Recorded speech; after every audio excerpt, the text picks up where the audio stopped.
కార్తిక, నీకోసం మా పగ ప్రతీకారాల హాలాహలం సిద్ధం చేశాం.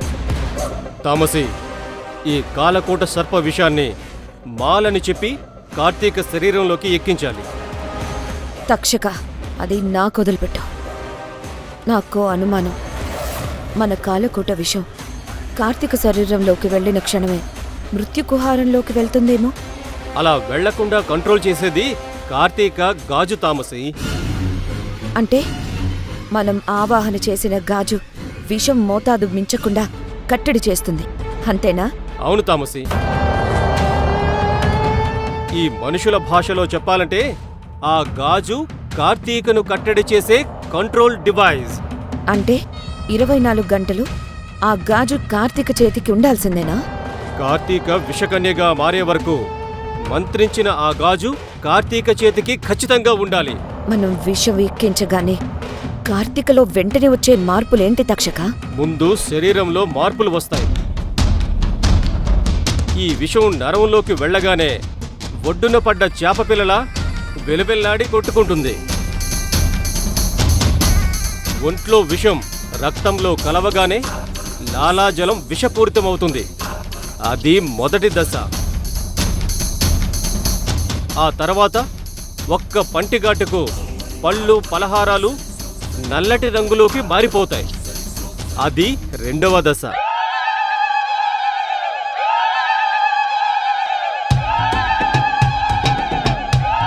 ఆ తర్వాత కార్తీక కళ్ళు సర్పకళ్ళుగా మారిపోతాయి. అది మూడవ దశ. అక్కడ్నుంచి సర్పలక్షణాలు మొదలవుతాయి. మనిషిగా ఉన్న అంతా సర్పంలా చర్యలు ప్రతిచర్యలు ఉంటాయి.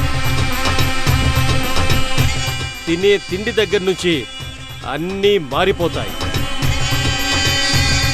ఆ గరుత్మంతుడు కూడా కార్తీకను సర్పకన్యగా గుర్తుపట్టేది ఈ దశలోనే తామసి.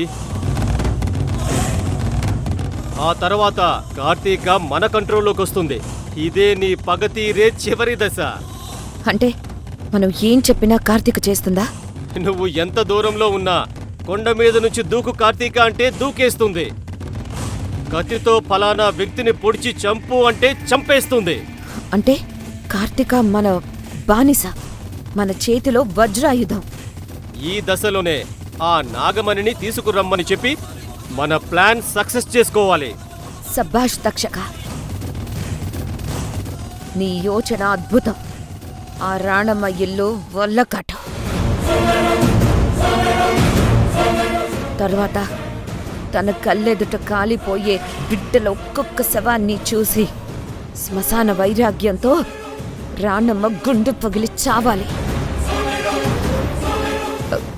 కానీ ఒక్క సందేహం తక్షక. ఏంటో చెప్పు తామసి. విషకన్యగా మనం తయారు చేసిన కార్తీక పరిస్థితి ఏంటి? విషకన్యగా మారిన కార్తీక మానవ జీవితాన్ని కోల్పోతుంది. ఆ కుటుంబం మొత్తం సర్వనాశనమయ్యాక చివరి చావు ఆ కార్తీకదే. మనం అనుకున్నది కార్తీక ద్వారా సాధించుకున్న తరువాత ఆ వచ్చే మరుక్షణమే కార్తీక చనిపోతుంది. జయహో తక్షక, జయహో. పగ ప్రతీకార ఫలసిద్ధిరస్తు.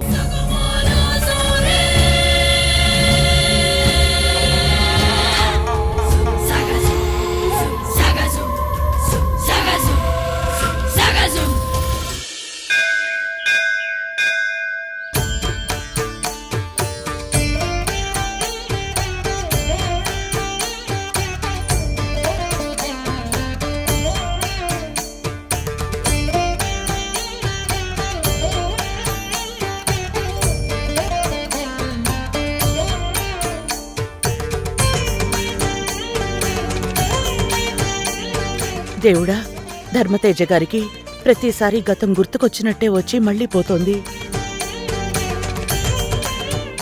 ఆయనకి గతం గుర్తుకొచ్చి చెప్పినా చెప్పకపోయినా ఆయన దగ్గరున్న ముగ్గురు పిల్లలెవరో నాకు తెలియాలి. ఆయనకి గతం గుర్తుకు రావడానికి నేను చెయ్యని ప్రయత్నం అంటూ లేదు స్వామి. ఆయన దగ్గర పెరుగుతున్న పిల్లలు నా పిల్లలు అనడానికి ఒకే ఒక్క ఆధారం ఆయన సూట్ కేసులో దొరికిన నా ముగ్గురు పిల్లలున్న ఫోటో, వాళ్ళ బట్టలు. ఈ పిల్లలు నా పిల్లలేనని నా మనసు ప్రగాఢంగా నమ్ముతోంది. కానీ అది ఆధారాలతో ఉన్న సాక్ష్యాధారాలతో బయటపడాలనే ఉద్దేశంతో DNA టెస్ట్ కోసం పిల్లలతో బ్లడ్ టెస్ట్ గురించి మాట్లాడాలనుకుంటున్నాను.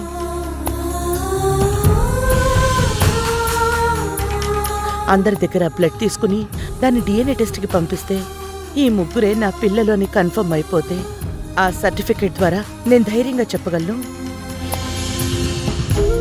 నేనిక్కడికి నటించడానికి వచ్చిన అమ్మని కాదు, ఈ తల్లి పేగుని పంచుకు పుట్టిన పిల్లలు మీరు అని హక్కును చేర్చుకోగలను.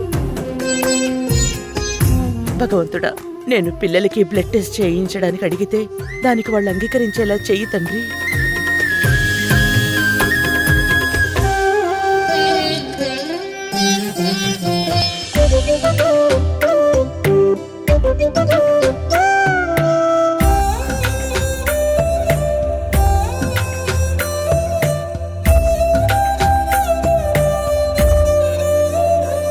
స్వామి, రాణి నాకు భార్యగా దొరకడం నా పూర్వజన్మ సుకృతం. జన్మజన్మలకు నాకు ఈ రాణమ్మే భార్యగా దొరకాలి.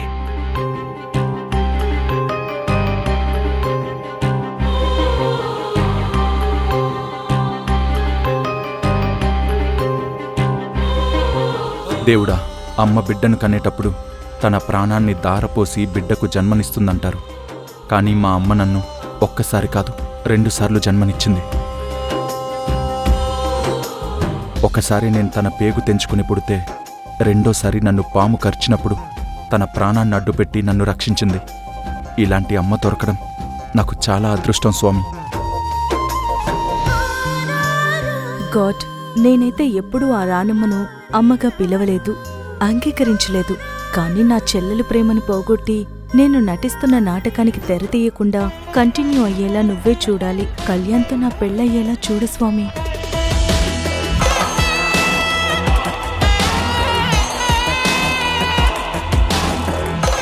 అమ్మా, భార్యాభర్తలన్నాక అలా నిలబడకూడదు. భార్య ఎప్పుడూ భర్తకు ఎడమ పక్క నిలబడాలి. అది మన ఆచారం. అటువైపు వెళ్ళమ్మా. పూజారి గారు, భర్తకు భార్య సర్వస్వం కదా. అలాంటప్పుడు భార్య ఎటువైపు ఉంటే ఏం చెప్పండి, మీరు కానివ్వండి. అలాగేనయ్యా.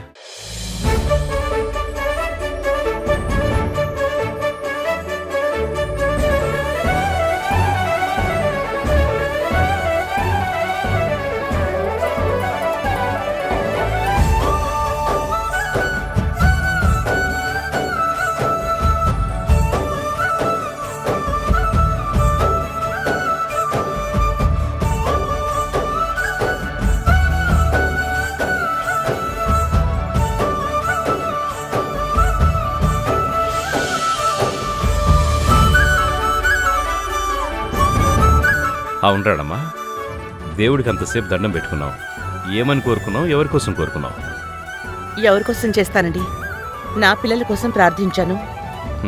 అంటే నువ్వు నా గురించి దేవుణ్ణి ఏం ప్రార్థించలేదు రాణమ్మా? మీరే నాన్న ఫస్ట్ పిల్లోడు అమ్మకి. మీ గురించి వేడుకున్న తర్వాతే మా గురించి వేడుకుని ఉంటుంది కదా అమ్మా?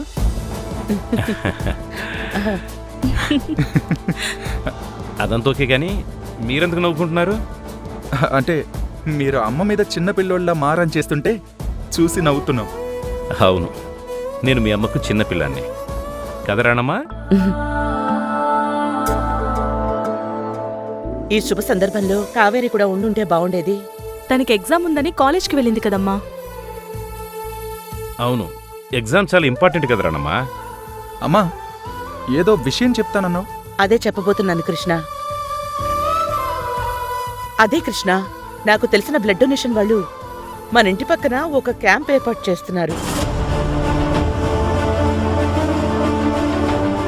నేను బ్లడ్ డొనేట్ చేస్తాను అన్నాను. నాతో పాటు మీరు కూడా బ్లడ్ డొనేట్ చేస్తారని మాటిచ్చాను. నేను కూడా బ్లడ్ ఇస్తాను. హలో, మీరేనంత పెద్ద డోనర్సు? ఇంటి పెద్దను, నేను కూడా ఇస్తాను బ్లడ్. ఇప్పుడు మీరున్న పరిస్థితుల్లో మీరు బ్లడ్ డొనేట్ చేయకూడదు, కానీ పిల్లలకు తండ్రిగా మీ బ్లడ్ కూడా DNA టెస్ట్ చేయాలి. అందుకే తప్పట్లేదు. నన్ను క్షమించండి ధర్మతేజ గారు. ఇచ్చిన మాట తప్పుతానేమోనని కంగారుగా ఉండేది. మీరు బ్లడ్ డొనేషన్ ఒప్పుకుని నా మాట నిలబెట్టారు. ఇక కావేరి కూడా ఒప్పేసుకుంటుంది. అమ్మా, మేము నీ పిల్లలం. నీలో ఉన్న మంచితనం ఏదో కొద్దో గొప్ప మాలో కూడా ఉంటుంది కదా. సరే, వెళ్దాం పదండి.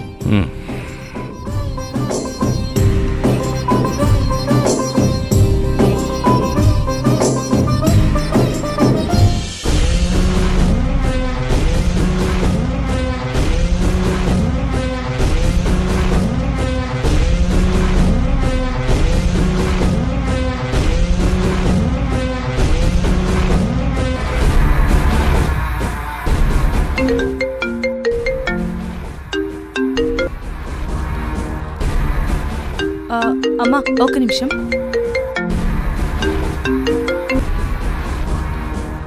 Hello soulmate. హాయ్ ఫ్రెండ్, నీకు గుడ్ న్యూస్. ఏంటది? మార్కెట్లోకి ఒక సూపర్ మాల్ వచ్చింది. వస్తావా? అవునా? ఇప్పుడే వస్తాను. బాయ్.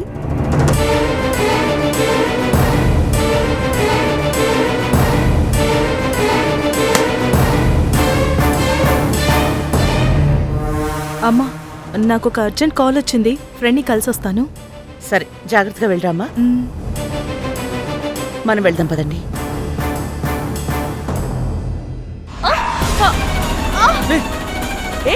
కార్తిక, జాగ్రత్త. ఏం లేదులేమ్మా, లైట్ గా కాల్ స్లిప్ అయిందంతే. చూసుకుని వెళ్ళమ్మా. Okay daddy.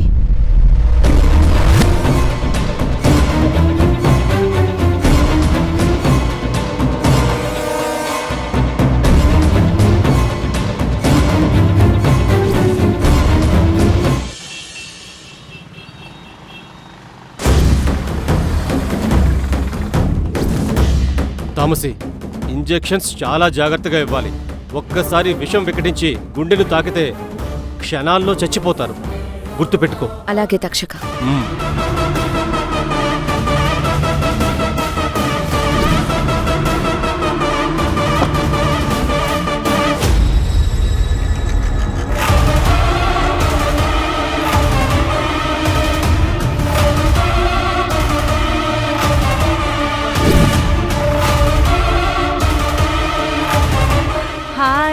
Hi soulmate. నీకోసమే వెయిట్ చేస్తున్నాను. రా, relax Karthika.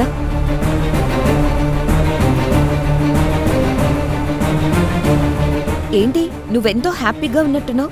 Any good news? మా డాడీ వచ్చారని చెప్పాను కదా. ఓ, అయితే నువ్వు డాడీ కూతురు అన్నమాట. ఎగ్జాక్ట్లీ. సరే, జ్యూస్ తీసుకురానా? తాప్సీ, ఈ జోష్లో మనకు కావాల్సింది జ్యూస్ కాదు, మాల్ కమాన్ త్వరగా బయటికి తీ, ఎంజాయ్ చేద్దాం. కార్తీక, అది ఏంటి డౌట్ పడుతున్నావు? నువ్వే కదా కొత్త మాల్ వచ్చింది వచ్చేయమన్నావు. నేను చాలా ఎక్సైటింగ్ గా వచ్చాను. ఒక్క క్షణం కూడా వెయిట్ చేయలేను. ప్లీజ్ తాప్సీ. అంటే మీ డాడీ ఉన్నారు కదా అని ఆలోచిస్తున్నాను. అయ్యో తాప్సీ, మా డాడీ ఉంటే ఆ రానమ్మ మా మీద ఫోకస్ చేయడం కొంచెం తగ్గిస్తుంది. కమాన్ మాల్ తీసుకురా, న్యూ అండ్ ఫ్రెష్ మాల్. ఒక్క నిమిషం. ఓకే.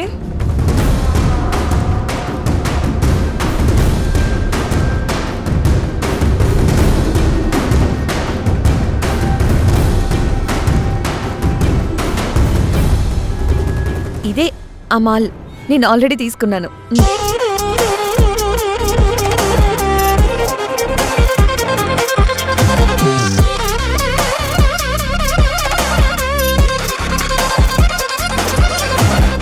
వావ్, బుజ్జి పండు. మాల్ ఇంజెక్షన్ లో ఉందా? దీని పేరు బుజ్జిపండు కాదు, కింగ్ కోబ్రా. వావ్, మాల్ పేరు కింగ్ కోబ్రానా? రియలీ? విక్కీ నుంచి తీసుకురావడానికి నేను పెట్టుకున్న సీక్రెట్ కోడ్ నేమ్ అంతే. చాలా రోజుల తర్వాత కొత్త మాల్ దొరికింది. Thank you friend.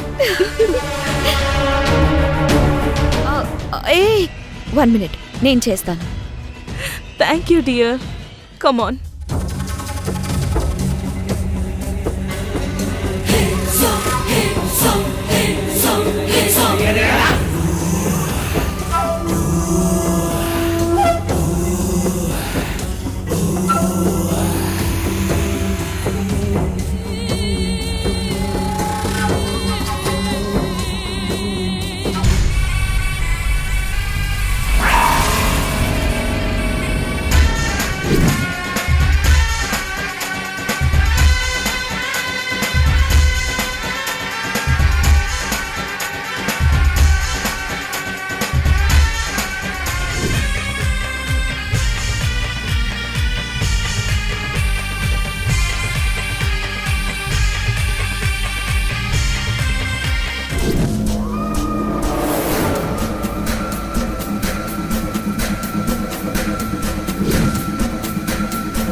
Finish Karthika.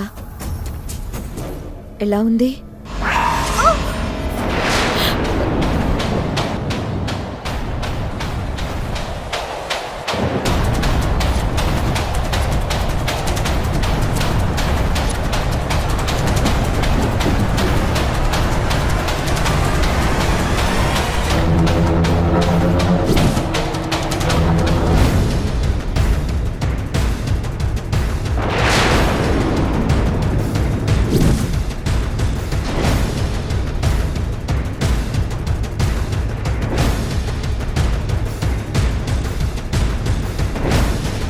Takshaka, కార్తీకకేమైంది? మన కాలకోట విషయం వికటించి గుండె ఆగిపోయిందేమోనని అనుమానంగా ఉంది తామసి. వెళ్ళొకసారి చూడు.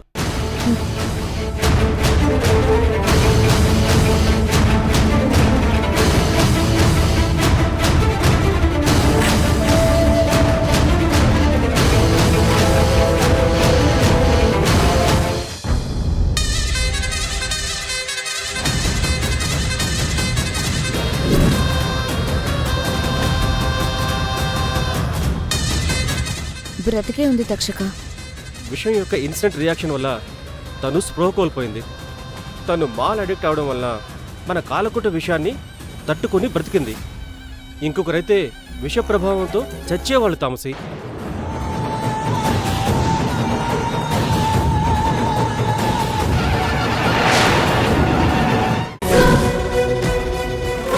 ఈ ఫోటో చూపించి రాణమ్మ నా పిల్లలని అడిగింది.